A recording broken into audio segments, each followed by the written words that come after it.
শীতের আমেজ পড়তে না পড়তেই সারা বাজার ফুলকপিতে একেবারে ভরে গিয়েছে। তাই আজকে আমি আপনাদের জন্য একটা ফুলকপির নিরামিষ রেসিপি নিয়ে হাজির হলাম। নমস্কার বন্ধুরা, মুখর্জি রান্না চ্যানেলে আপনাদের সবাইকে স্বাগত জানাই। আজকে আমি আপনাদেরকে ফুলকপির একটি নিরামিষ রেসিপি করে দেখাবো। তো চলুন বেশি কথা না বাড়িয়ে রেসিপিটা শুরু করা যাক। রেসিপিটা তৈরি করার জন্য ফুলকপিগুলোকে এইভাবে কেটে ধুয়ে নিয়েছি। এবারে একটা কড়ার মধ্যে জল দিয়ে দিচ্ছি, বেশ কিছুটা জল দিয়ে দিলাম। তারপরে হাফ চামচ নুন দিয়ে দিচ্ছি। তারপরে জলটা একটু গরম হয়ে গেলে এর মধ্যে ফুলকপিগুলোকে দিয়ে দিলাম। ফুলকপিগুলোকে দিয়ে খুন্তি দিয়ে ভালো করে নাড়িয়ে নিচ্ছি। তারপরে 5 মিনিটের জন্য ঢাকা দিয়ে রান্না করে নিচ্ছি। আবারও একটু নাড়িয়ে নিলাম। এইভাবে ফুলকপিগুলোকে একটু জলে সেদ্ধ করে নিলে এর মধ্যে পোকামাকড়গুলো চলে যায়। এবার একটা ছান্তার সাহায্যে জল ঝরিয়ে ফুলকপিগুলোকে তুলে নিচ্ছি। সব ফুলকপিগুলোকে জল থেকে তুলে নিলাম। এবারে ওই কড়ার মধ্যে 1 চামচ গোবিন্দভোগ চাল দিয়ে দিচ্ছি। অন্য চাল দিলে হবে না, গোবিন্দভোগ চালই দিতে হবে। এবারে গোবিন্দভোগ চালটাকে ভালো করে নাড়িয়ে নিচ্ছি খুন্তি দিয়ে। এই সময় গ্যাসটাকে মিডিয়াম ফ্লেমে রেখেছি। গোবিন্দভোগ চালটাকে একটু নাড়িয়ে নেওয়ার পর এর মধ্যে 1 চামচ জিরে দিয়ে দিলাম। জিরাটাকে দিয়েও গোবিন্দভোগ চালের সঙ্গে ভালো করে নাড়িয়ে নেব। নাড়িয়ে একটু ভাজা হয়ে গেলে এর মধ্যে 2টো দারুচিনি আর 2টো এলাচ দিয়ে দিলাম। দারুচিনি আর এলাচটাকেও ভালো করে ভেজে নেব। গ্যাসটাকে এই সময় মিডিয়াম ফ্লেমে রেখেছি, হাই ফ্লেমে রাখলে এগুলো চুঁয়ে যেতে পারে। দেখুন ভাজা হয়ে গিয়েছে। এবার একটা বাটির মধ্যে নামিয়ে নিচ্ছি ঠান্ডা করে নেওয়ার জন্য। আপনারা এটা তড়কা প্যানেও ভেজে নিতে পারেন, আমি কড়াতে ভেজে নিয়েছি। এবারে ওই কড়ার মধ্যে সরষের তেল দিয়ে দিচ্ছি একটু। সরষের তেলটা ভালো করে কড়ার মধ্যে মাখিয়ে দিচ্ছি। দেখুন সরষের তেলটা গরম হয়ে গিয়েছে। এবারে এর মধ্যে ফুলকপিগুলোকে দিয়ে দিচ্ছি। ফুলকপিগুলোকে দিয়ে ভালো করে নাড়িয়ে নেব। নাড়ানো হয়ে গেলে এর মধ্যে স্বাদ অনুযায়ী নুন দিয়ে দিচ্ছি আর একটু হলুদ দিয়ে দিলাম। নুন আর হলুদটাকে দিয়ে ফুলকপির সঙ্গে খুব ভালো করে মিশিয়ে নেব। দেখুন ভালো করে মেশানো হয়ে গেলে এর মধ্যে 2টো টমেটো দিয়ে দিচ্ছি। টমেটোগুলোকে আমি আগে থেকে এরকম কেটে রেখেছিলাম 2 টুকরো করে। টমেটোগুলোকে দেওয়া হয়ে গেলে এর মধ্যে 2টো কাঁচা লঙ্কা দিয়ে দিচ্ছি। আপনারা ঝালটা বুঝে দেবেন, বেশিও দিতে পারেন অথবা কমও দিতে পারেন। আমি 2টো লঙ্কা দিয়েছি। এবারে লঙ্কা আর টমেটোটাকে দিয়ে ফুলকপির সঙ্গে খুব ভালো করে নাড়িয়ে নিলাম। তারপরে একটু ঢাকা দিয়ে রেখে দিচ্ছি যাতে ফুলকপিটা সেদ্ধ হয়ে যায়। দেখুন ঢাকাটা খুলে নিচ্ছি। ঢাকাটা খুলে নিয়ে আবারও ভালো করে নাড়িয়ে নেব।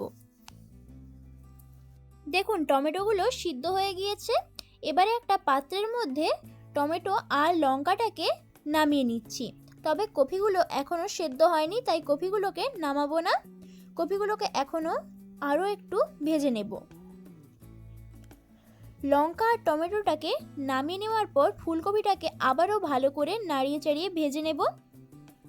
তারপর এর মধ্যে 1 চামচ গোটা ধনে দিয়ে দিলাম। গোটা ধনেটাকে দিয়েও ফুলকপির সঙ্গে ভালো করে নাড়িয়ে চাড়িয়ে ভেজে নেব। আপনারা চাইলে টমেটো, কাঁচা লঙ্কা আর গোটা ধনেটাকে আলাদা করে ভেজে নিতে পারেন। আমি কপির সঙ্গে ভেজে নিচ্ছি। দেখুন কপিগুলো ভালোভাবে ভাজা হয়ে গিয়েছে। এবার একটা পাত্রের মধ্যে কপিগুলো তুলে নিচ্ছি।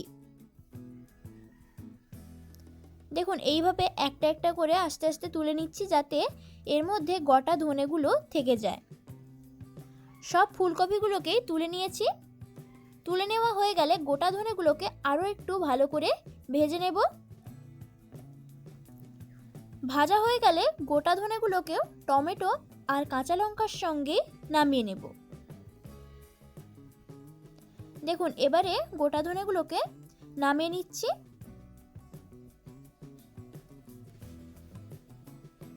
এবারে ওই তেলের মধ্যে আরও একটু সরষের তেল দিয়ে দিলাম। আমি পুরো রান্নাটাই সরষের তেল দিয়ে করছি। তেলটা গরম হয়ে গেলে এর মধ্যে আলুগুলোকে দিয়ে দিচ্ছি। আমি আলুগুলোকে এইভাবে কেটে রেখেছিলাম। আমি 3টে আলুকে এইভাবে কেটেছি। আপনারা চাইলে আলুর পরিমাণটা বাড়িয়ে কমিয়ে নিতে পারেন। আলুগুলোকে একটু নাড়িয়ে চাড়িয়ে ভেজে নিচ্ছি। এবার একটু ঢাকা দিয়ে রেখে দিচ্ছি যাতে সেদ্ধ হয় আলুগুলো। এদিকে একটা মশলা বানিয়ে নিচ্ছি। মশলাটা বানানোর জন্য টমেটো, কাঁচা লঙ্কা আর গোটা ধনেটাকে দিয়ে দিলাম মিক্সারের মধ্যে। তারপরে মিক্সিং জারটা লাগিয়ে এটা একটা পেস্ট করে নেব। দেখুন পেস্টটা হয়ে গিয়েছে। এবারে ঢাকনাটা খুলে এর মধ্যে 3 টুকরো আদা কুচি নিয়ে নিচ্ছি। আপনারা আদা কুচিটাকে একসঙ্গেও পেস্ট করে নিতে পারেন। আমি এখন করছি, আমার প্রথমে মনে ছিল না। এবারে পেস্ট করে নিলাম। দেখুন পেস্ট হয়ে গিয়েছে। এদিকে আলুটাও ভালোভাবে ভাজা হয়ে গিয়েছে। আলুটাকে আবারও ভালো করে নাড়িয়ে নেব। দেখুন কত সুন্দরভাবে লাল হয়ে গিয়েছে। এবারে আলুটাকে একটা পাত্রের মধ্যে নামিয়ে নেব।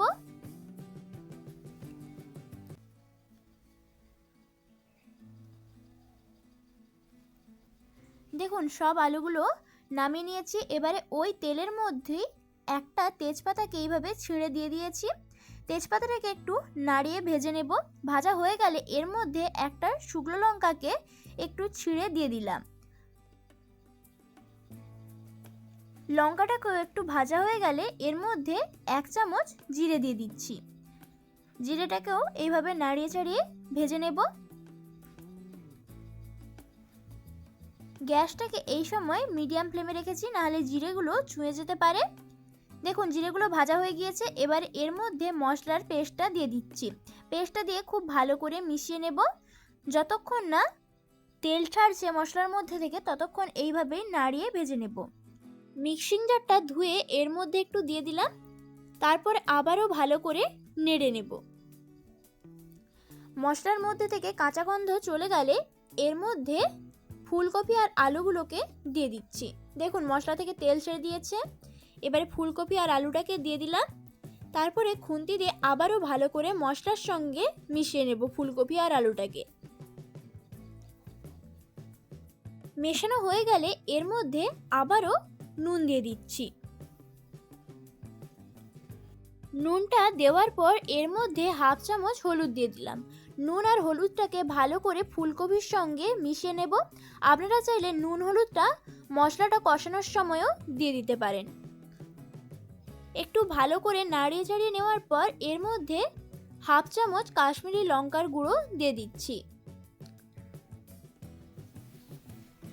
লঙ্কার গুঁড়োটাকে দিয়ে আবার ফুলকপির সঙ্গে ভালো করে নাড়িয়ে নিলাম। এইভাবে কিছুক্ষণ মশলার সঙ্গে কষিয়ে নেব। এবারে একটু ঢাকা দিয়ে দিচ্ছি ফুলকপিটাকে। এইভাবে ঢাকা দিয়ে রান্না করলে যে কোনো তরকারির স্বাদ অসাধারণ হয়।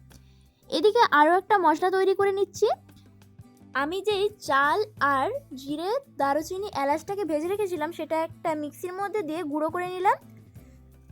গুঁড়ো করা হয়ে গেলে এর মধ্যে একটু জল দিয়ে দিচ্ছি। জলটা দিয়ে আবারও একটা মিহি পেস্ট বানিয়ে নিচ্ছি। দেখুন মিহি পেস্টটা তৈরি হয়ে গিয়েছে। আপনাদেরকে ঢাকাটা খুলে দেখিয়ে দিচ্ছি। এইরকম তৈরি করে নিতে হবে।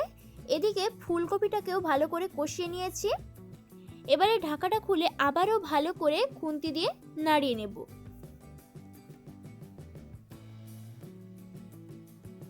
দেখুন ভালো করে ফুলকপিটাকে মশলার সঙ্গে কষিয়ে নিয়েছি। এবারে এর মধ্যে গরম জল দিয়ে দিচ্ছি।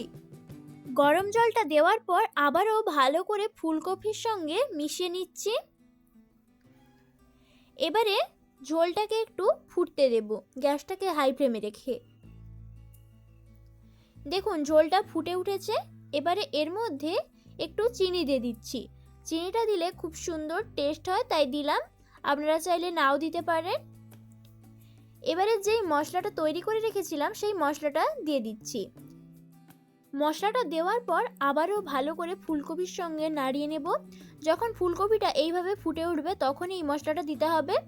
এবারে সবশেষে 1 চামচ ঘি দিয়ে দিলাম। যেহেতু এটা নিরামিষ তরকারি তাই ঘিটা দিলে খুব সুন্দর ফ্লেভার আসে। ঘিটাকে দিয়ে আবারও ভালো করে নাড়িয়ে নিচ্ছি। তারপর একটা পাত্র নিয়ে নিয়েছি। পাত্রের মধ্যে ফুলকপিটাকে নামিয়ে নিচ্ছি। দেখুন কত সহজেই ফুলকপির রেসিপিটা তৈরি হয়ে গেল। আপনারা বাড়িতে অবশ্যই ট্রাই করবেন, আর বাড়িতে ট্রাই করলে আমাকে জানাতে একেবারেই ভুলবেন না। এই রেসিপিটি যদি আপনাদের ভালো লেগে থাকে তাহলে লাইক এবং কমেন্ট করবেন। আর আমার চ্যানেলে নতুন বন্ধু হয়ে থাকলে সাবস্ক্রাইব করে রাখবেন, যাতে আমি যখনই কোনো ভিডিও আপলোড করব সবার আগে আপনার কাছে নোটিফিকেশন ঢুকে। ধন্যবাদ পুরো রেসিপিটা শেষ পর্যন্ত দেখার জন্য।